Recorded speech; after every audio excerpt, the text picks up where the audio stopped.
The arrest of Huawei CFO Meng Wanzhou is equivalent to China arresting Sheryl Sandberg.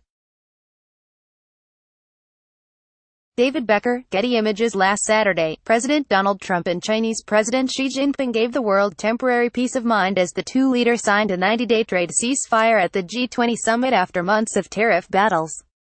However, things took an unexpected 180-degree turn on Thursday morning when Canadian media reported that Meng Wanzhou, the chief financial officer of Chinese telecom giant Huawei, had been detained at the request of U.S.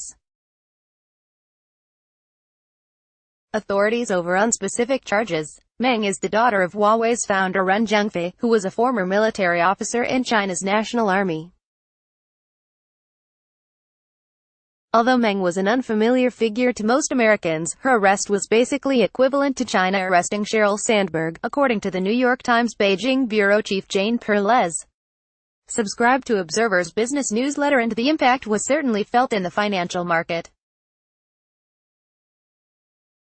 On Thursday's news, the Dow dipped 2% in morning trading that day, completely erasing gains from the trade truce just days earlier.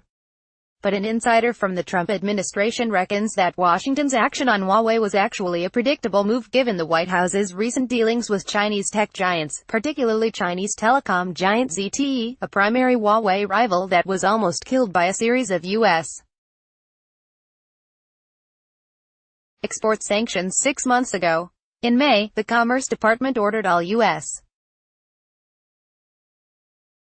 companies to stop selling components to ZTE as a punishment for the Chinese company's illegal business dealings with North Korea and Iran in violation of U.S. sanctions on the two countries. ZTE eventually negotiated a deal with the U.S. to lift the ban and pay a heavy fine instead, but it would have likely died without that deal, because ZTE's core operation relies almost entirely on chips from U.S. suppliers. The action against ZTE earlier this year was a good indicator of how the White House would respond to Huawei sanctioned violations. Chris Garcia, a former deputy director at the Commerce Department under Trump, told Observer, "In fact, Huawei has been on the Justice Department's radar for years, including during the ZTE negotiations." In April, Observer reported that U.S.